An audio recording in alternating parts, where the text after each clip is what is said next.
Hi everyone, I am here with third video of TDS. तो चलिए अब हम शुरू करते हैं। तो पहले हम रिव्यू ले लेते हैं कि हमने लास्ट 2 क्लासेस में क्या किया था। लास्ट 2 क्लासेस में हमारा जो पॉइंट चल रहा था वो टीडीएस के बारे में चल रहा था।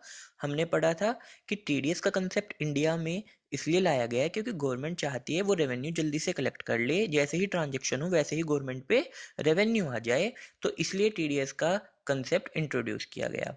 अब हमने एक एग्जांपल लिया था कि एक पार्टी ए है और एक पार्टी बी है। ए पार्टी ने बी पार्टी को सर्टेन सर्विसेज रेंडर्ड की हैं।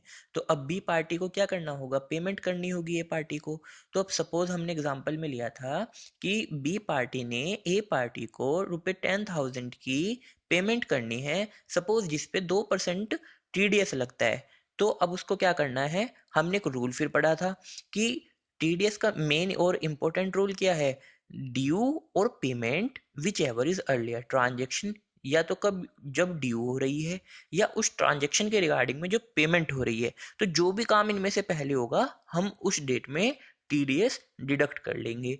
तो अब बी क्या करेगा, सपोज इस पे 2% रेट है टीडीएस का, तो वो बी क्या करेगा, बी को 10,000 रुपए की पेमेंट देनी है ए को। तो बी अब पेमेंट कैसे देगा, 10,000 पर अगर हम 2% लगाते हैं 2,000, तो 2,000 तो वो डिडक्ट कर लेगा, यानी वो गवर्नमेंट के पास, गवर्नमेंट को दे आएगा।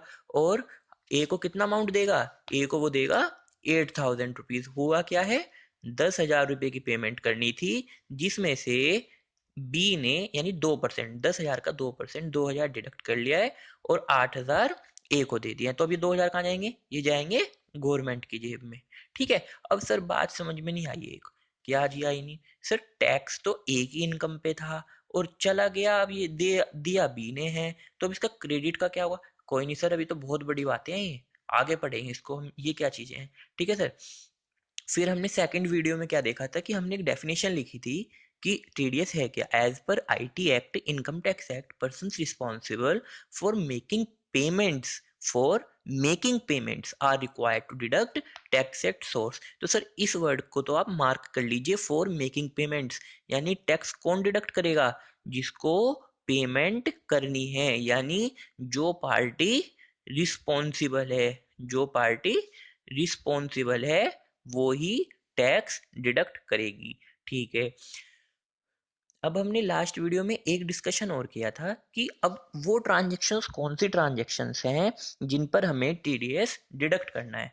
तो सर एक ना बहुत इंपॉर्टेंट आपके लिए एक ट्रांजेक्शन है, उसके बारे में आज हम डिस्कस करने वाले हैं इस वीडियो में। ठीक है सर। तो सर एक सेक्शन होता है हमारे यहाँ पे, सेक्शन 194। और 194 में भी कौन सा पार्ट हमें पढ़ना है, सी। तो सेक्शन 194 सी हमें पढ़ना है। तो 194 सी किसके बारे में बात करता है, payment to contractor, payment to contractor. ठीक है सर। अब सर होता क्या है, अब जैसे हम बच्चे हैं, सब सीए के बच्चे हैं या जो भी जिस भी फील्ड में हैं, अब हमें क्या होता है, हम ऑडिट पे सपोज गए हैं, ऑडिट पे बहुत सारे हमें वाउचर्स मिलते हैं। अब उसमें से टीडीएस आता है, हम क्या करेंगे, टिक मार देंगे, बस सर वाउचिंग हो गई, खत्म, हमारा एस्पेक्ट खत्म हो गया। बट सर नहीं, हमें अगर आगे बढ़ना है, अच्छे से सक्सेस होना है लाइफ में, तो हमें कंसेप्ट समझना बहुत जरूरी है। हमें कंसेप्ट समझ के चलना है कि कंसेप्ट है क्या। ठीक है सर। तो सर मेरी आप सभी से रिक्वेस्ट है कि प्लीज़ आप इसको ध्यान से सुनेंगे और ध्यान से अप्लाई भी करेंगे। जब भी आप ऑडिट पे जा रहे हैं, कहीं भी जा रहे हैं, तो आप इसको देखिए, चेक कीजिए कि कैसे चीज़ें काम कर रही हैं। जब भी बहुत अच्छा आपको लगेगा, काम करके भी सेटिस्फेक्शन होगा। ठीक है सर। चलिए अब हम आगे बात करते हैं। तो सर अब पेमेंट टू कॉन्ट्रैक्टर है, अब इसमें ना हम इसको 2 पार्ट में डिवाइड कर लेते हैं।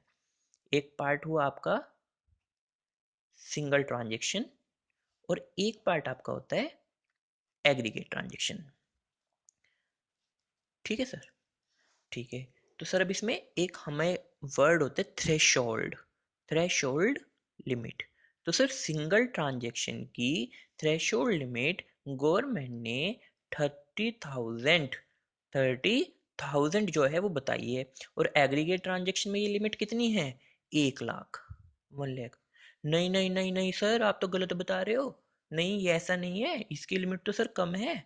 नहीं भैया, कम कितनी है सर, 75,000 है। हाँ यही तो, 75,000 है भैया। नहीं, 75,000 एक्चुअली ओल्ड लिमिट है, बट अब न्यू लिमिट कितनी हो गई है, 1 लाख हो गई है। और ये कब से हुई है 1 लाख, 1/6/2016 से। ठीक है सर, इतनी बात समझ में आती है, अभी बात क्लियर हो गई। तो बेसिकली हमें इसको तो भूल जाना है, हमें इसे याद ही नहीं रखना। बट अगर आप ऑडिट पे जा रहे हो तो आप ध्यान रखो कि टीडीएस जब काट रहे हैं तो वो किस तरीके से काट रहे हैं। वैसे अब रेलिवेंट नहीं है, बट अब आपको न्यू वाली याद रखनी है, 1 लाख रुपए की। ठीक है, चलिए सर देखते हैं कैसे कैसे वर्क करती है ये चीज। अब सपोज करिए सर, कोई सिक्योरिटी सर्विसेज देती है, एक कंपनी है जो कि सिक्योरिटी सर्विसेज प्रोवाइड करती है। सपोज करिए ये कंपनी है एबीसी सिक्योरिटी सर्विसेज, और एक कंपनी है गैला सर्विसेज। सर ये कैसा नाम ले लिया आपने, गैला सर्विसेज? कोई बात नहीं भैया, हमें तो पढ़ना है ना। गैला सर्विसेज लिमिटेड, ठीक है सर। तो अब क्या हुआ, गैला सर्विसेज लिमिटेड ने सिक्योरिटी एबीसी सिक्योरिटी सर्विसेज से बोला, भैया भैया कि आप ना हमको एक काम करो, अपने यहाँ से एक भैया भेज दो, हमें अपने गेट पे रखना है, हमें बड़ी प्रॉब्लम होती है, कोई भी अंदर ऐसे ही एंटर कर जाता है। इन्होंने बोला ठीक है सर, हम भेज देते हैं। तो अब इन्होंने एक भैया भेज दिए, यहाँ पे भैया आए हैं, चल चल के आए हैं गाला सर्विसेज लिमिटेड पे। अब वो यहीं पे रहेंगे, इन्हीं की चौकीदारी उनको करनी है, यहीं पे वॉचमैन है वो। तो वो क्या करते हैं, यहाँ पे खड़े रहेंगे, ठीक है, यहाँ पे खड़े रहेंगे, एक हाथ में बंदूक ले ली, कोई आएगा तो उड़ा देंगे उसको। ठीक है सर, ड्राइंग बहुत गंदी है, उस पर ध्यान मत दीजिएगा। तो अब सर क्या हुआ, एबीसी सिक्योरिटी सर्विसेज ने गाला सर्विसेज लिमिटेड के साथ क्या किया, एक कॉन्ट्रैक्ट किया। कॉन्ट्रैक्ट कैसे किया कि सर हमारा एक साल का कॉन्ट्रैक्ट है, और इस कॉन्ट्रैक्ट की वैल्यू सपोज कीजिए 1 लाख रुपीज़ है। तो कितनी फाइनल हुई कॉन्ट्रैक्ट की वैल्यू, 1 लाख रुपीज़। तो सर अभी ना हम एक काम करेंगे, आज हम ना थोड़ा जर्नल एंट्री से भी सीखेंगे चीज़ें, कि जर्नल एंट्री को हमें कैसे पकड़ना है या कैसे उसे एंट्री डालते हैं उस चीज़ की।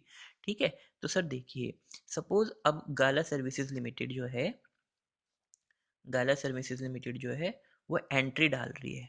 तो एंट्री क्या डालेगी सर, वो 1 लाख रुपए की एंट्री कैसे डालेगी, वो गाला सर्विसेज लिमिटेड डालेगी सिक्योरिटी सर्विसेज,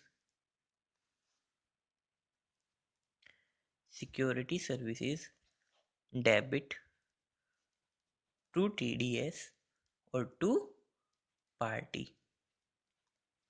सही है सर, बात समझ में आई आपको? यहाँ पे 1 लाख, सपोज करिए इस पे जो हमारा टीडीएस का रेंट है, टीडीएस का रेट है वो कितना है, 2%। तो 1 लाख का 2% हो गया सर 2 हजार।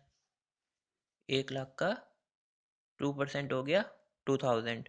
तो अब हम यहाँ पे कितना लिखेंगे सर, 98,000। मेरे को लगता है मैंने ना पहले वाले एग्जाम्पल में कुछ गड़बड़ कर दिया है, यानी उसमें मैंने 2% टीडीएस जो काट दिया है, वो 10,000 का भी 2,000 काट दिया, तो वो 200 है। आप उसको सही कर लेना, ठीक है सर, यहाँ पे बात हो रही है, इसको आप सही कर लीजिएगा। ठीक है, ये 200 रुपये यानी 9800 की पेमेंट चली जाएगी। ठीक है, छोड़िए वो तो सर थोड़ा कैलकुलेशन मिस्टेक हो गई, सॉरी। अब सर देखिए, अब ये आपकी एंट्री डलनी है, ठीक है। अब ये बहुत सारी एंट्रीज थी, मैंने कंबाइन करके लिख दी है। तो अब मैं यही कह रहा हूँ कि अगर किसी पार्टी के लिए बहुत वेरियस ट्रांजेक्शन्स हैं, तो उसमें आपको लिमिट चेक करनी है 1 लाख की, कि 1 लाख से ऊपर होगा तो टीडीएस कटेगा। लेकिन सर यहाँ पे तो 1 लाख नहीं है भैया, कोई बात नहीं है, तो एग्जाम्पल लिया है, तो चलिए मैं आप कंफ्यूजन ना इसलिए से 2 लाख कर देता हूँ। ठीक है, ठीक है, ठीक है।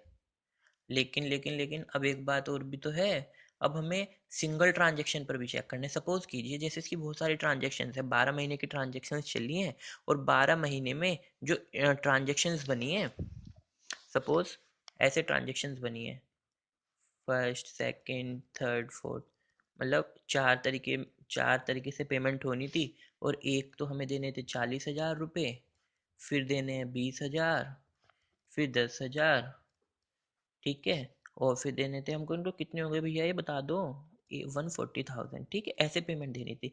तो सर अब इस पे तो टीडीएस में काटूंगा, तो काटूंगा ना। और इस पे तो नहीं काटूंगा, अगर इंडिविजुअली देखूं इस पे भी नहीं काटूंगा, पर इस पे भी काटूंगा। तो अब सर क्या हुआ, वैसे तो मेरे को पता है ना मेरा 2 लाख का एग्रीमेंट है, तो मैं अगर प्रैक्टिकल बेसिस पे चलूं, यानी प्रैक्टिकल अगर मैं एक अप्रोच लूं, तो कायदे में मैं क्या करना चाहिए मेरे को, आप बताओ। तो हम प्रैक्टिकल अप्रोच से क्या करेंगे, हम इस सब पर ही टीडीएस काट लेंगे। उससे क्या हुआ, हमें पता तो है ही कि पूरी की पूरी सर्विसेज होनी कितनी है, 2 लाख की होनी है। अब हमें तो सर एग्रीगेट चेक करना है ना, जब बहुत सारी ट्रांजेक्शन हो गई हैं इस पार्टी के लिए। हाँ जी सर बिल्कुल।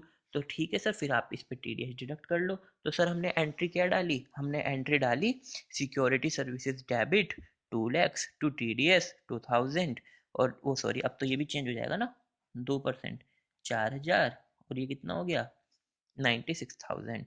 बस सर इतना सा आपका काम था, आपने सर्विसेज डेबिट करी, टू टीडीएस डाल दिया, क्योंकि ये जो पैसा है ना ये तो गवर्नमेंट को चला जाएगा। तो पार्टी के हाथ में कितना जाएगा? पार्टी के हाथ में जाएगा 1,96,000। बताओ सर, समझ में आया क्या? हाँ सर, थोड़ा थोड़ा समझ में आया।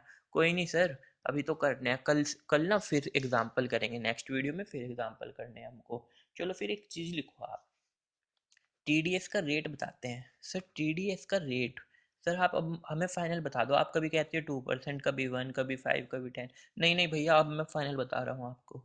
ठीक है ठीक है। देखो, टीडीएस का रेट अगर देखा जाए तो इंडिविजुअल एंड एचयूएफ, अगर कॉन्ट्रैक्टर्स हैं, इंडिविजुअल